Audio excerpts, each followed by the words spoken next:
seems like we talk about gray divorce almost constantly, and everybody ages differently. Everybody ages faster or slower. Their bodies mature faster or slower. Some people go through menopause later. Some people go through menopause earlier.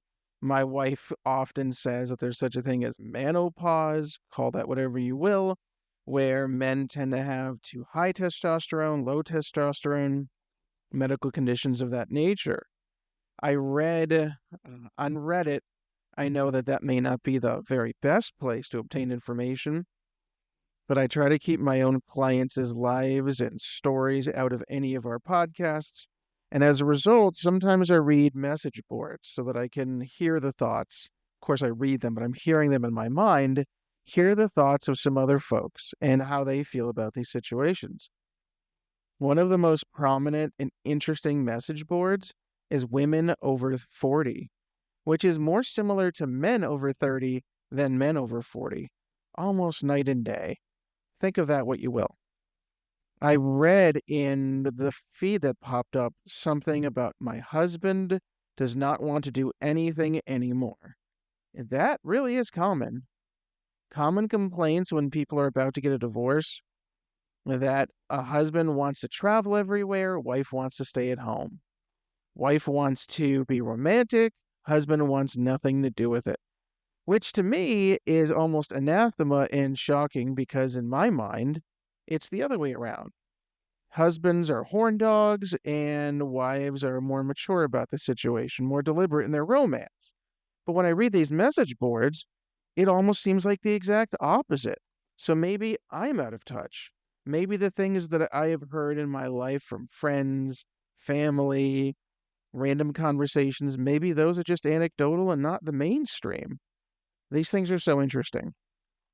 I'm going to read a little bit of it and then share my own thoughts. Quote, when we met, we went out a lot. We had so much fun. Granted, I lived in a big city and there was tons to do. Now we live in a suburb and there's very little to do here, inside and outside of the towny or beyond the towny bars.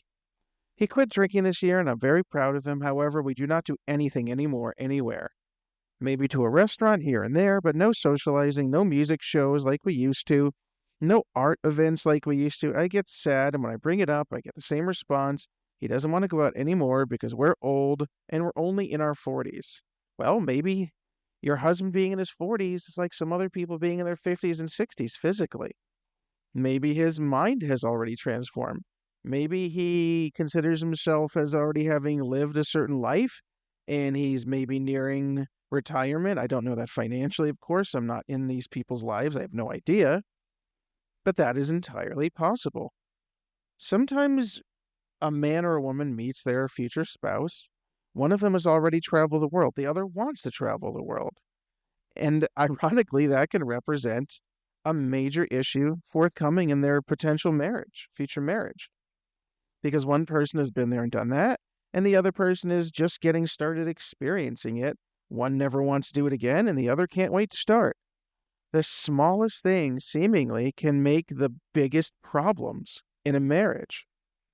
What if, let's say, people are fortunate enough? I mean, I've got 3 little tiny kids. I'm going to be an ancient man, and my wife, too. Hopefully, we live that long. I mean, hopefully, we have nice, long lives, and we see our kids off through college and all of that. But we're in our 40s, and we have 3 young kids. But hopefully these folks, let's say somebody's lucky enough, they had their children in their early 20s. Everybody's happy, everybody's healthy. And now these folks are 45, the kids are already off to college, and now they can start saving for retirement, and they can do whatever they want. Well, those are the times when you expect, okay, the kids are gone, let's go have our honeymoon now. Second honeymoon, third honeymoon. Let's go travel to Europe. Let's go visit China. Let's go visit Japan. Let's check out the Philippines and some of the beautiful islands. But all of those best laid plans of mice and men, maybe your partner does not want to do that. Maybe they want to watch Netflix and go out locally to movies.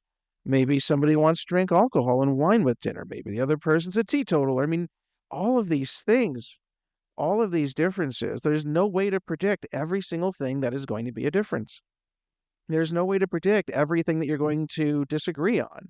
There's no way to know for sure that your partner is suddenly going to want to play games online every single day, or your partner is going to become addicted to online gambling, or suddenly your partner, when the kids are away, starts drinking a bottle of wine every night.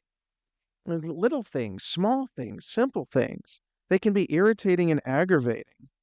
And the question is, you used to have that fabric holding you together, the children, a certain life, a certain routine, and now you're back to where you were early in your marriage, only you're 20 years older now.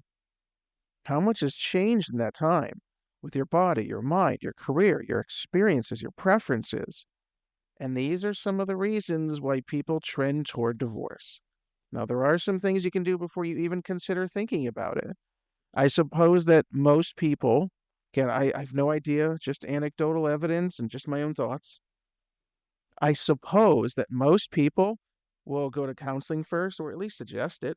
Maybe go to counseling for themselves if the other person refuses and find out if maybe they're the issue, or maybe they just have unrealized expectations, or maybe they just have so many differences that you live the first half of your adult life together, but you can't live the second half of your adult life together.